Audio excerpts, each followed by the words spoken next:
everybody to our live coverage here at Origins 2018, our summer preview.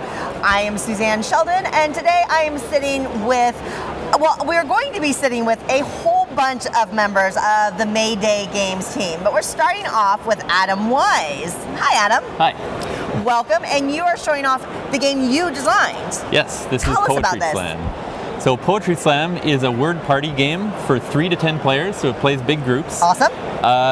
It's a game played over a number of rounds. That depends on the number of players in the game. So each player gets a score pad here, and each round you're going to be writing a word on one of these rows. At the start, we're going to draw up a number of these speed tiles into the middle of the table. So we'd have 5 of them in a 5-player game. We flip over a word prompt. Okay.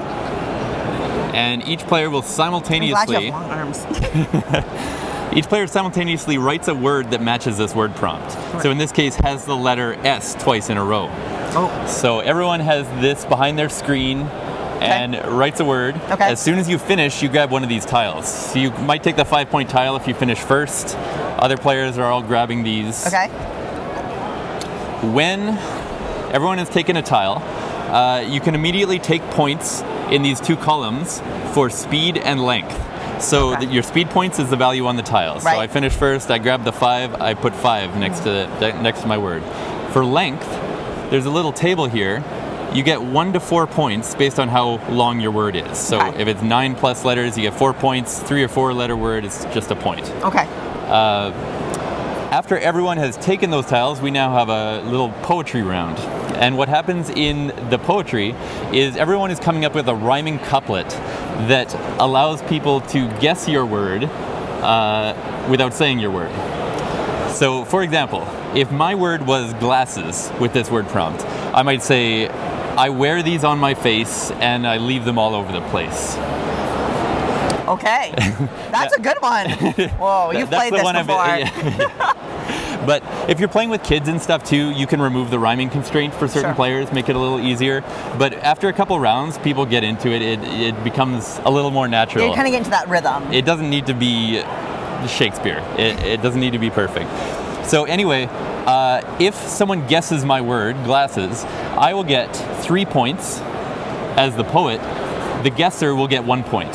So you can get points both for guessing other people's words and for your own poem. Each person only gets 1 guess. So if everyone guesses wrong, that's fine. That you just wouldn't get those 3. You want your rhyming couplet to really clue them in. You want them to know. Okay. Exactly.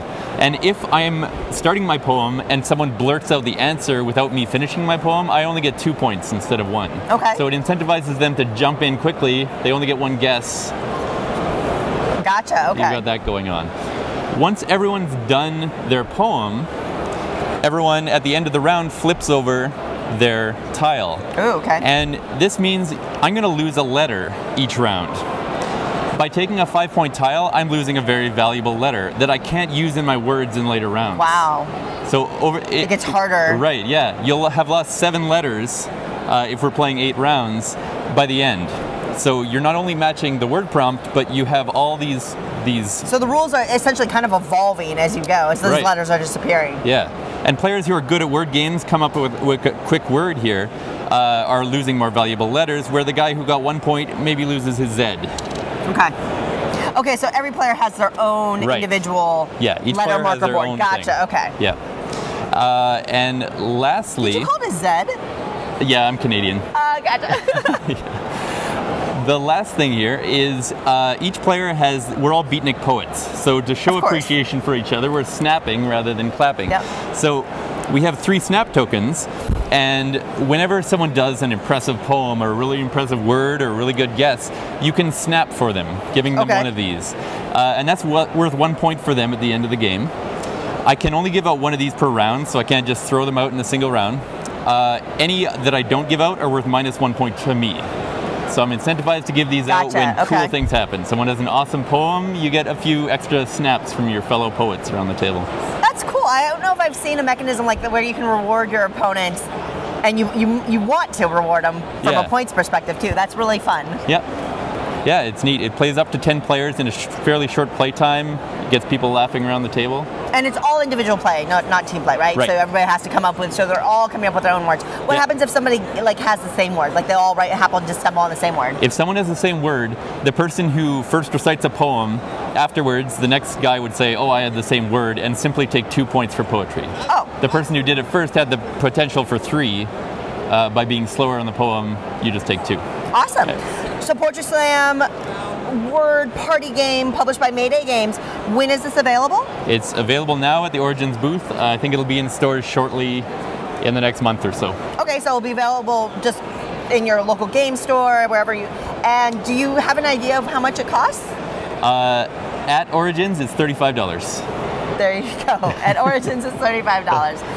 Thank you so much, Adam, for walking us through Poetry Slam. Really appreciate your time. Now we are sitting with Jay Treat talking about his game Cahoots through Mayday Games. Welcome.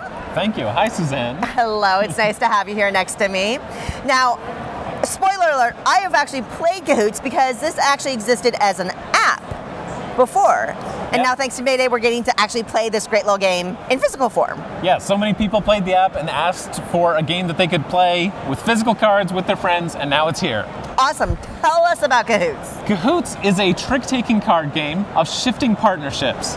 So in this game, each player is affiliated with 3 of the 6 suits. So maybe I've got cups, diamonds, and hearts, and maybe Suzanne has hearts, stars, and clubs. Each round, one of those suits is going to win the trick, and the 2 players who share that suit are going to score points. So you're always working with one of your 3 opponents because each of your suits belongs to one of your 3 opponents as well. One of the funny things about the play of Cahoots is that you play twice around each. So I'm going to play a card. There's no following or lead, so everyone's just going to play whatever they want the first time around, and then we'll play again a second time around. And then we're just going to look at which suit won the trick. In this case, clubs have a much higher sum than the other suits, so clubs have won the trick. And in this example, Suzanne and you, the viewer, have won the trick. Good job, we won! And so you're going to be splitting the points for the trick together. And then what we're going to do with these cards is each player is going to take turns killing or keeping 1 card. So you can either choose a card that is really strong for some of your opponents that you don't want them to have access to and say, I'm going to kill this card, and you remove it from play. Or you can say, this card is really good for me, or I really need this suit in order to be able to play my hand better. And you can say, I'm going to keep this card, and you're going to put it into your hand for play in future tricks. So once each player has chosen the first thing that they're doing, we go around a second time, and whatever you did the first time, you have to do the opposite. You do the opposite the next time. So I kill 1, I keep 1, everyone kills and keeps 1 card. And so that way, our hands change over the course of the game. We can try to craft our hands, and a lot of the game is trying to figure out who you're going to work with each turn, how you're going to play into the long game, how you're going to end the game, do I want to score with my opponent who's already got a lot of points, but we've got easy tricks, or am I going to work a little bit harder and work with the player with the least points in order to get ahead? Yep. So yeah, that's Cahoots. Awesome. So you definitely can actually try the game out now, like literally right now, by downloading it on your mobile device and giving it a try. But if you enjoy it as much as I do, I've played a bunch of it. It's a really great game. Thank you. When and how can people grab a physical copy of Cahoots? So it is for sale for about $12 at Origins right now. You can also get it online at the Mayday store or at Amazon. And they should be in friendly local game stores as well.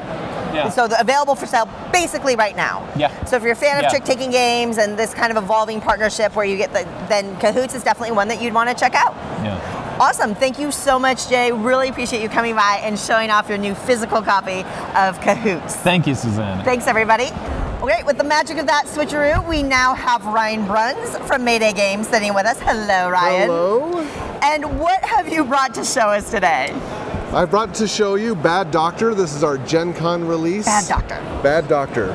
So in the game, we are all bad doctors at the Oh, hospital. unfortunate. Right? Yeah, we're just awful. Oh gosh, I would be a bad doctor, so this And I would so be too. thematic. Yeah, very thematic. So we are treating patients at this hospital, and since we're all bad doctors, we want to treat them.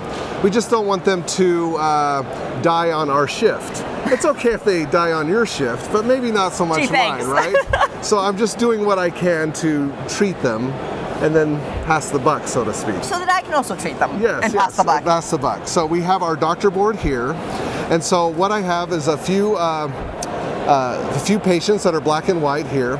So we have gastric distress and extreme ingrown toenail and bad haircut. These are our patients. Oh yeah. So in the game, it's a tile laying game. If I were to treat this patient and I had this tile, I would place, kind of match up the colors here, Okay. right? And then I would place my doctor signature saying I treated this patient. Okay, so that's because you're the red player and you have the unique one. Gotcha. Yeah, so what we're trying to do is close this off. Okay. Sort of, let's compare it to Carcassonne when you're closing off a city Sure. in Carcassonne, right? So we still have 3 other ways to treat this. Since we are bad doctors, if I were to lay this tile here, sure, I treated this, but I also caused some other issues.